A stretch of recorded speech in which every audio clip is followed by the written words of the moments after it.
Hi, I'm Scott with Flex Your Rights. I want to talk for a few minutes today about an article I had published in Alternet last week called 5 Ways to Avoid Getting Busted for Pot. It's a topic, obviously, that we get a ton of questions involving marijuana, and we hear from a lot of folks that get arrested for marijuana.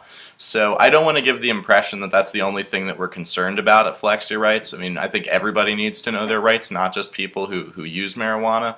But because this issue affects so many people, because our marijuana laws are as stupid as they are, and because they're enforced in such an oppressive way, with so many people being harassed on the streets every day and searched and coerced into waiving their constitutional rights, and with so many people being thrown into jail who don't belong there, I think it's a critical civil liberties issue and something that we have to confront as an organization that works to teach people how to deal with law enforcement and how to exercise their constitutional rights.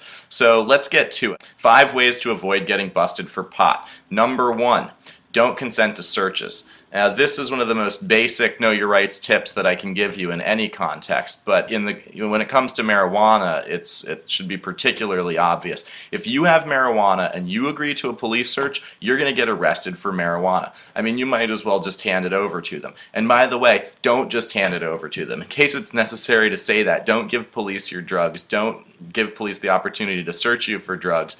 And if you have something that you don't want them to find, giving them permission to go looking through your things is going to get you jammed up. It's just that simple. You have a right to refuse searches, and if you're just minding your own business, police don't have the legal authority to search you against your will. So know and exercise your Fourth Amendment right against unreasonable searches and seizures. Item number 2, don't let them into your house. It's your house. If you don't want police digging around in there trying to arrest you for stuff, then don't let them in. Police are great at convincing you to let them in, and they'll come up with some good arguments, and they'll make you feel uncomfortable. You know, what, are you hiding something? Or we just need to make sure that everybody is safe inside. You know, they're great at that, but don't fall for it. The real reason that they want to come in is to look around, to sniff around for criminal evidence, so don't let them do it. And particularly when it comes to marijuana, if you've just been smoking and a police officer comes to your door, the instant you open it, they're going to smell it, and that's going to give them probable cause to toss the entire place. So in a marijuana situation, you might not even want to answer the door. You're not obligated to answer the door for police, and so if you're in a situation where doing so could get you in trouble right away, I would probably recommend against it. Number 3, ask if you're free to go. This is a really important trick when police officers are detaining you in a traffic stop or a street stop situation. When you've already refused consent to a search, what the officers will often try to do is hold you there. So they'll say, well, we'll wait here. We're going to bring out the police dogs to sniff your bag and then see what happens. The reality is police can legally bring a dog to the scene, but they can't legally hold you at the scene if they don't have some kind of legitimate evidence to do so. It's called reasonable suspicion. So if you haven't actually done anything to give them reasonable suspicion to believe you're involved in criminal activity, then they can't just hold you there until the dog comes along. But it's your job to tell them that you don't want to stick around, and so you have to ask if you're free to go. It's legally significant. If the officer says you can go, then get the hell out of there. If the officer then instead, as would often be the case, says, no, we're going to detain you, stay right there, fine. It's an issue that you can raise in court if you get arrested later on. But it's really important to actually verbally say that you're not agreeing to stand around and talk to police officers. So remember to do it. Just because they don't let you leave doesn't mean that it's not important and doesn't mean it won't help you. So remember to ask if you're free to go anytime you're in a tough situation with police officers. Number 4, don't do dumb stuff in public. Now, I'm not saying that you're stupid or that people who smoke marijuana are stupid, but I do hear about a lot of people getting arrested in stupid situations, and the number one thing is just smoking in cars. It's ridiculous. You're letting plumes of smoke, which is probable cause, just spilling out of your windows. You know, the instant you get pulled over and the officer smells it, you don't have any more legal rights in that situation. You can't refuse a search. They can search you in your car automatically. So don't do it. And I mean, really, if you can't wait until you get where you're going to smoke, you might think about chilling out anyway. So, be patient and don't put yourself in that position. I've heard about too many people getting jammed up that way. I know it's fun, if you're on a road trip or whatever, to catch a buzz and it gets boring in the car, but don't do it. The consequences are too severe, and police just prey on people in those situations. And the same goes for things besides just smoking. I mean, if you're out with friends who are drinking and making a lot of noise or causing trouble or throwing stuff, just make sure that you're not drawing attention to yourself when you're out there if you've got something on you. Because a lot of the time when people get busted for pot, it's not because the officer just profiled them. It's often because something happened that drew the police officer's attention. So just be mindful of that. Be mindful of who you're hanging out with.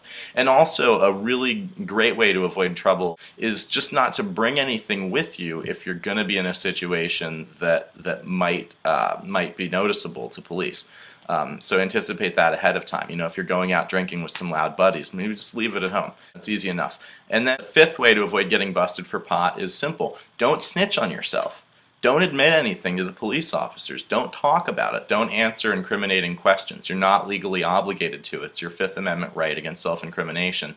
And police are really good at tricking people into talking about this because it's so easy to pretend you're cool with it. I mean, a lot of people are cool with pot.